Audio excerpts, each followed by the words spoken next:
Қайырлы күн, құрметті көрермен, менің каналыма қош келдіңіздер. Бүгін сіздермен үй жағдайында өте дәмді әрі сочный болып шығатын хот-дог жасайтын боламыз. Видеоны соңына дейін қарап, менімен бірге жасап көріңіздер.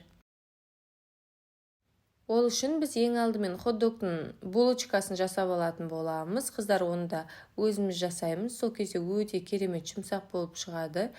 Алдымен ыдысымызға жылы сүтімізді және де жылы суымызды, содан соң 2 ас қасық қант пен тұзымызды салып, қант пен тұз жақсылап ерігенше, осылай венчиктің немесе вилканың көмегімен жақсылап араластырамыз. Бізде міндетті түрде қант пен тұзымыз жақсылап еруі қажет. Содан соң бір жұмыртқамызды және де ашытқыны салып, тағы да бір рет жақсылап араластырып аламыз. Және де жақсылап араластырып болғаннан соң, үстінен ертілген сары майымызды да құйып араластырып алатын боламыз. Барлығын жақсылап осылайша араластырып алдық. Енді кезекте міндетті түрде електен өткізілген ұнымызды салып, жұмсақ етіп қамыр елейтін боламыз. Қыздар, біздің қамырымыз өте жұмсақ, әрі нәзік, қолға жаңағы жұмыс істеуге оңай жеңіл болып келеді.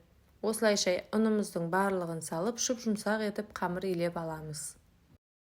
Құрметті көрермен, видеоларым ұнап жатса әрі пайдалы болып жатса, каналымды жоғалтып алмас үшін міндетті түрде тіркеліп алыңыз, және де лайк басып өзіңіздің пікіріңізді қалдырып отыруды да ұмытпаңыздар.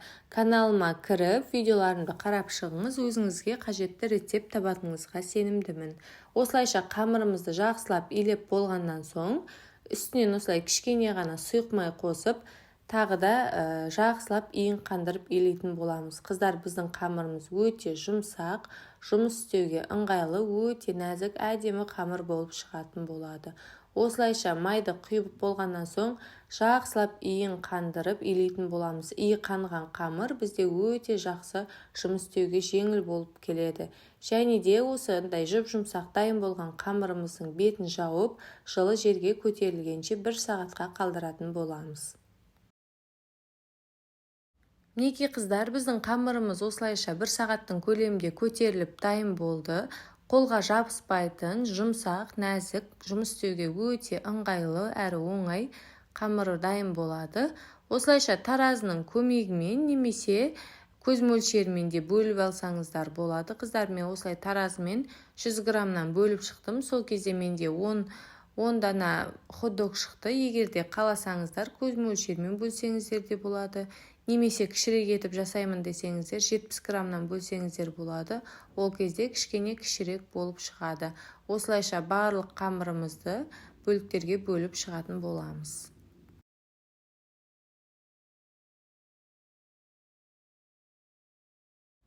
Дайын болған қамырды осылайша оқтаудың көмегімен жаңағыдай жайып шығатын боламыз. Барлық жерін біркелкі етіп, мінекей қыздар, жан-жақтарында барлығын біркелкі етіп видеодағыдай жайып шығамыз. Және де екі шетінен астыңғы және жоғарғы жағынан видеода көріп тұрғаныңыздай 3 бөлікке жаңағыдай 3 рет орап шығатын боламыз. Әр ораған бөлігін осылай бастырып шығамыз. Және де қосылған жерін осылай біріктіреміз де екі жанын да біріктіріп қолымызбен осылай қысып қоятын боламыз. Бізде ұзынша, осындай сопақша көлемде қамыр дайын болады. Қазір тағы да біреуін анық түсінікті болу үшін көрсетіп шығатын боламын. Қамырды осылай домалақ етіп жайып алдық. Астыңғы және үстіңгі жағынан осылай 3 рет орап, бір-біріне біріктіреміз. Екі жанында біріктіріп қоюды ұмытпаңыздар. Жақсылап біріктіріңіздер, қыздар. Мінекей біздің қамырларымыз дайын болды. Осылайша ұзынша, сопақша қамыр дайын болады. Және де осы қамырымыздың бетін жаңағы пакетикпен немесе матамен де жауып қойсаңыздар болады. 10 минутқа қалдырып қоямыз. Әзірге біз осылай бір жұмыртқаны және де бір жарты шай қасықтай қант, содан соң кішкене ғана сұйық май қосып араластырып аламыз. Сол кезде біздің жаңағы пісіріп жатқан хот-догтың наны булочкаға өте керемет жұмсақ, жаңағы беті жылтырап тұратын болады. Осылай да жасап көріңіздер. Сол кезде өте керемет болып жылтырап тұратын болады.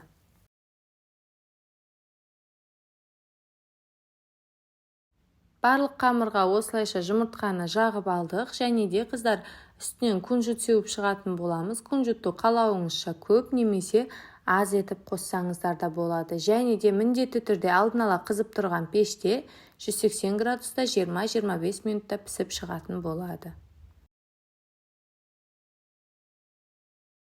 Әзірге біз салмасын дайындаймыз. Өзіңізге ұнайтын кез келген халал шұжықтарды алып, осылайша майға қуырып аламыз.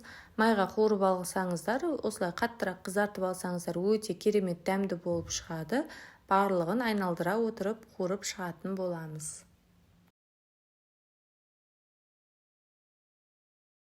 Қажетті қоспаларымыздың барлығын дайындап алдық. Шұжықты қуырып, қияр қызанағымызды жіңішке етіп турап алдық. Және де осылай чимчи сәбіз салатымызды дайындап алдық. Қыздар жасалу жолы менің каналымда бар. Сәбіз салат деп іздесеңіздер, міндетті түрде шығады. Сол рецептпен жасасаңыздар да болады. Осылайша барлығын дайындап алдық. Осы сәтте біздің жаңағы хот-догтың булочкалары да осылай дайын болды. Өте жұмсақ әрі керемет болып шығады. Қыздар, осы әдіспен міндетті түрде жасаңыздар. Мінекей жұмсақ, өте әдемі болып пісіп шығады. Келесі біз хот-догымызды жинайтын боламыз. Осылайша булочканың нанын алып, жаңағыдай ортасынан бөліп аламыз. Қыздар, толықтай кесіп тастамаймыз.